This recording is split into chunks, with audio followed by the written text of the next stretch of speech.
Greetings, BookTube. Ignore the motorcycles outside. Hopefully, the neighbors playing copyrighted music won't cause problems for this video in the future. So I'm doing this live stream on a Sunday. It's 11 p.m., almost midnight here, Sunday evening here. So surely some people somewhere will have some time off to tune into this live stream for a moment anyway. Yeah, this live stream will be relatively short. I'm going to show you all the books. No, sorry, most of the books that I read in 2014. 2024. I don't know why I said 2014. 2024. I cannot show you two of the books because those two books were library books from the library I work at. So, but these are all these books I pulled off my bookshelf to show here. I have the house mostly to myself this evening, so I took the opportunity to go online and do this live stream. This live stream will go on only for as long as you guys are leaving comments. So, in the order that I read them last year, from January to December, here are all the books that I read. The Ministry for the Future by Kim Stanley Robinson.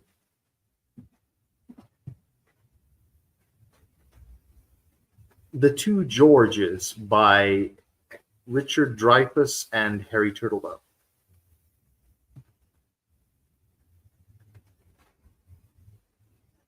Beneath an Opal Moon by Eric von Lustbader. This is the fourth book in the Sunset Warriors series. The previous three I read in previous years. The Scarlatti Inheritance by Robert Ludlum. Highly recommend this one.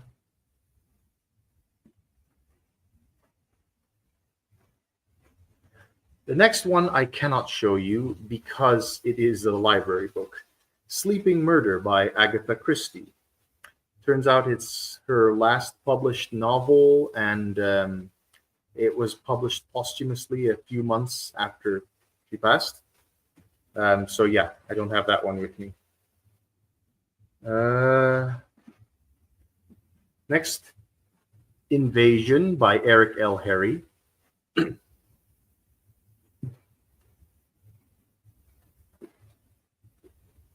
Dragons on the Sea of Night by Eric von Lustbader. The fifth book in the Sunset Warriors series. And by the way, I talked about all these books in previous videos, so you can check them out. Most of them anyway. Some of these books did not get the review treatment, but I made an effort to talk about them to some extent in some of my community posts and in my videos. By the way, I have the 5-second delay so that in case there's any spammers out there, I can control the flow. I can ban them as soon as they show up. That's why I did the 5-second delay, so the chat will not be flooded. Okay. And then I read 11/22/63 by Stephen King. I'm reading another Stephen King book right now, by the way, but at a snail's pace. The Thousand Autumns of Jacob Bezout by David Mitchell. This book was a beauty. It has, see if you can actually read this. It has large print, and that is wonderful. Such a smooth read. I loved reading this.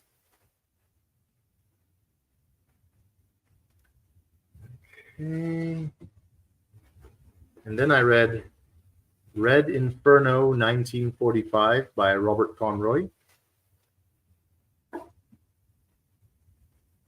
And then, against everyone's advice, I read it cover to cover,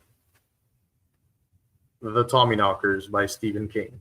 So I read one of his best books last year and one of his worst books last year. Okay. And then I read The Execution Channel by Ken MacLeod.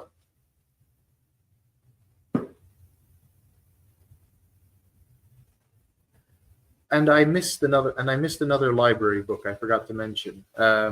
Right between Red Inferno 1945 and The Tommyknockers is Breeder by Douglas Clegg.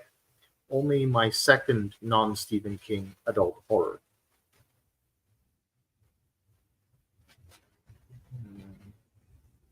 And finally, Across the Nightingale Floor by Leon Hearn, the first book in the Tales of the Otori series. I don't know if I will be reading the entire series in the future because there are like so many books and it's hard to get all of them online, especially where I live. But there's one other book in this series that I do hope to pick up this year sometime. We'll see what happens. Anyway.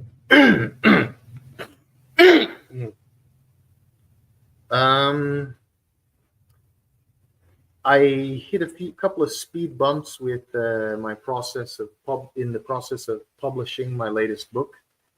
My daughter is still working on the front cover, taking her longer than expected, but she has to finish because she got paid to draw the front cover of my book. So it better be good.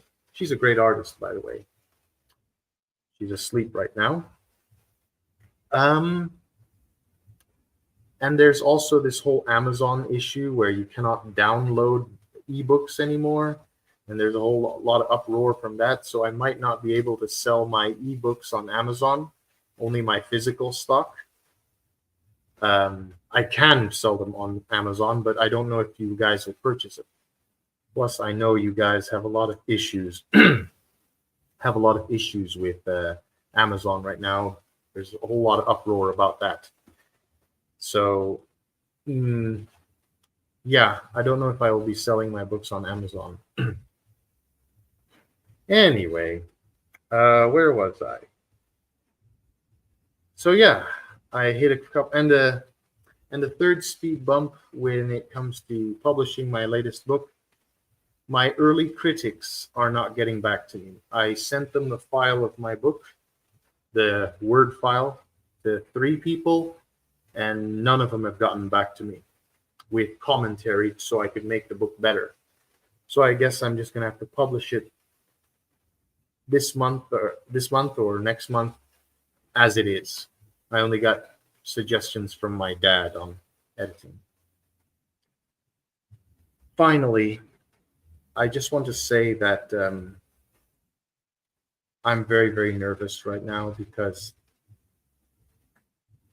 I'm planning on quitting my job. Yeah, I haven't told anybody yet. It's a long family drama issue that I don't want to get into. Got an itchy throat right now. It's a long family drama that I don't want to get into, but I'm going to quit my job, and it's going to be very, very consequential. But it is for the best because I just turned 40 in January, and this is a new phase in my life. It's for the best, but I'm very nervous because this is going to be very, very consequential for the future. I might not be able to do that library tour that I keep talking about because, how do I put this? Because I might not be working there very soon. Okay, I'm going to allow the timer to go to 10 minutes flat to stop the live stream. Maybe 10 minutes, 3 seconds. And like I said, since nobody left any comments, the The live stream only goes as long as you say something, as long as you want to keep chatting with me. So thank you for tuning in. Since nobody was in the chat, leave comments. Goodbye. Subscribe.